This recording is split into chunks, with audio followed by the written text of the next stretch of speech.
আমারে চিনছ? আমি Sunday Monday close করছি, 1-2 তে খালাস কিরে আমার দরবারে কোনো ভক্তরা আইতাছে নাকি লিগা?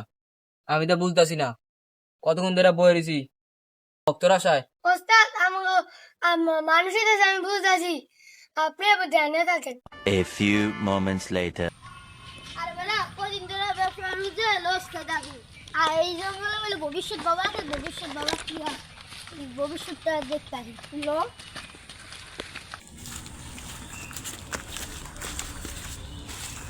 বাবা জানা থেকে ডাক দিয়েন না। ভবিষ্যৎ বাবা ওঠেন, ভবিষ্যৎ বাবা।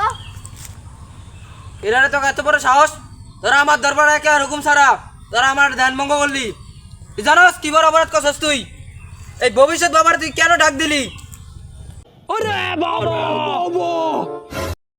বাবা আপনার ছাড়া আমাদের কেউ নেই বাবা, এবারের মতো বাবা মাফ করে দিন, আপনি আমাদের ভবিষ্যৎ দেখার জন্য আছেন বাবা। আচ্ছা ঠিক আছে, ওঠ। তোরা এত করে যেহেতু বললি, তোদেরকে এবারের মতো ক্ষমা করে দিলাম।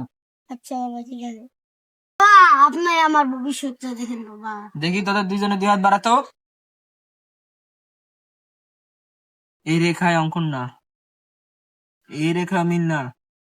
তোদের হাত দেখে আমি যে বিষয়টি বুঝতে পারছি, সেই বিষয়ে আমি আরো 2-3 হাজার বছর আগে তপস্যা করে আমার সেই বিষয়টি লাভ করতে হয়েছিল।